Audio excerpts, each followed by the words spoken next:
एक राजा के कई वर्षों तक कोई संतान नहीं हुई। राजा इसी चिंता में रहता कि मेरे मरने के बाद मेरे राज्य का उत्तराधिकारी कौन बनेगा, मेरी इतनी संपत्ति कौन संभालेगा। तो एक दिन वो एक तांत्रिक के पास जाता है। तांत्रिक कहता है कि उसके लिए किसी बालक की बलि देनी पड़ेगी तो आपके घर अवश्य पुत्र पैदा होगा।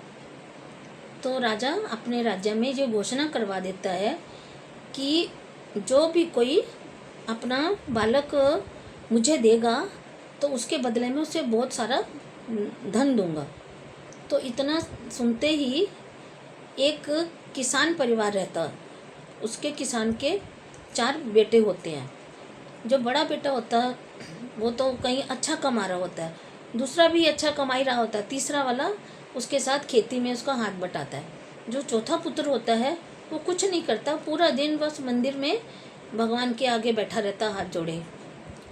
तो जब ये घोषणा उस किसान को पता चलती है तो अपने वो पुत्रों के साथ, अपने सगे संबंधियों के साथ मतलब आपस में सलाह मशवरा करते हैं कि अगर ये अपना छोटा वाला लड़का मैं राजा को दे दूं तो हमारे अच्छे दिन आ जाएंगे, उसके बदले में जो हमें धन मिलेगा तो हमारा अच्छा समय निकल जाएगा हमारा।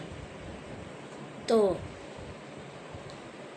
जब वो अपने पुत्रों से ये बात करते हैं तो उसके पुत्र भी राजी हो जाते हैं। तो वो अपने छोटे भाई को लेके आते हैं। तो वो छोटा वाला भाई अपने पिता के आगे हाथ जोड़कर खड़ा हो जाता है कि ठीक है, आपने जो फैसला कर ही लिया है तो ठीक है, जो आप चाहते हैं वो कीजिए। तो वो अपना लड़का लेकर किसान राजा के महल में पहुंच जाता है। तो उसके बदले में बहुत सारा धन उसको मिल जाता है, तो अपना धन लेके वापस आ जाता है। तो जिस रात वो लड़का राजा के महल में जाता है उस रात वो पूरी रात सो नहीं पाता और ना ही वो किसी से कोई बात करता है। सुबह होते ही वो नहाता धोता है, नहा नुह के राजा उसको रथ पे बिठाकर नगर के भ्रमण के लिए लेके जाता है। फिर उसके बाद उसको बलि के लिए लेके जाना होता है। तो वो राजा उसको पूछता है कि कोई तेरी अंतिम इच्छा हो तो बता दे। तो वो कहता है बस मुझे एक बार मेरे भगवान के दर्शन करने के लिए मुझे ले चलो। तो वो राजा का रथ भगवान के मंदिर के आगे रुकता है। वो लड़का रथ से उतरता है, भगवान के जाके प्रणाम करता है और फिर मंदिर के आगे बहुत बड़ा एक मिट्टी का टीला होता है, वही मिट्टी में जाकर खेलने लग जाता है और मिट्टी से 3 घर बनाता है। घर बनाने के बाद पहले घर को लात मार के तोड़ देता है, फिर दूसरे घर को भी लात मार के तोड़ देता है और तीसरे घर को हाथ जोड़ के प्रणाम करता है और रथ में आके बैठ जाता है। ये सब राजा देख रहा होता है। तो राजा उस लड़के से पूछता है कि मुझे ये बता कि तूने 3 घर बनाए, उसमें से 2 क्यों तोड़े और तीसरा क्यों नहीं तोड़ा। तो वो बालक कहता है पहला घर मेरे माता पिता का था, मेरे सगे संबंधियों का था, जिनसे मैंने इतनी उम्मीदें लगाई थी कि ये मेरे माता पिता है, मेरा घर परिवार है, मेरे सगे संबंधी हैं। इन्होंने मुझे मरने के लिए छोड़ दिया और इसलिए मैंने इनसे नाता तोड़ लिया, इसलिए मैंने ये घर तोड़ दिया। तो राजा पूछता है और दूसरा घर किसका था, वो कैसे तोड़ा।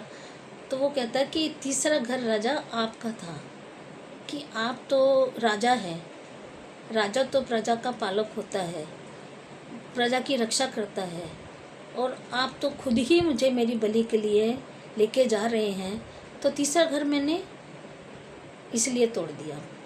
तो चौथा घर क्यों नहीं तोड़ा और उसको आप तुमने प्रणाम किया।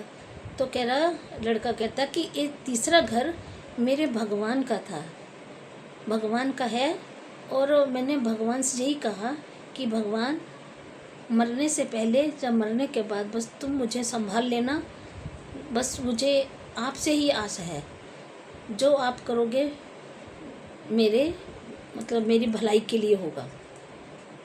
तो इसलिए ये भगवान का घर मैंने नहीं तोड़ा। तो इतना सुनते ही राजा को अपनी करनी पे बहुत पश्चाताप होता है कि इतना मतलब अच्छा लड़का और मैं क्या करने जा रहा था, और मैं लालच में इतना अंधा हो गया था। तो वो उसको अपना दत्तक पुत्र बना लेता है, उसको गोद ले लेता है और अपने पूरे राज्य का उत्तराधिकारी भी उसे बना देता है। तो ये है भगवान के ऊपर निष्ठा रखने की, कि जो सगे संबंधी जो स्वार्थ के रिश्ते हैं वो तो स्वार्थ के ही है, केवल एक भगवान से ही हमारा रिश्ता सच्चा है। इसलिए भगवान से ही लो लगाओ, भगवान से ही सभी उम्मीदें करो, भगवान के आगे रो। भगवान कभी निराश नहीं करते। मेरी कहानी अगर आपको अच्छी लगी तो प्लीज़ मेरे चैनल को लाइक करें, सब्सक्राइब करें। धन्यवाद। राधे राधे।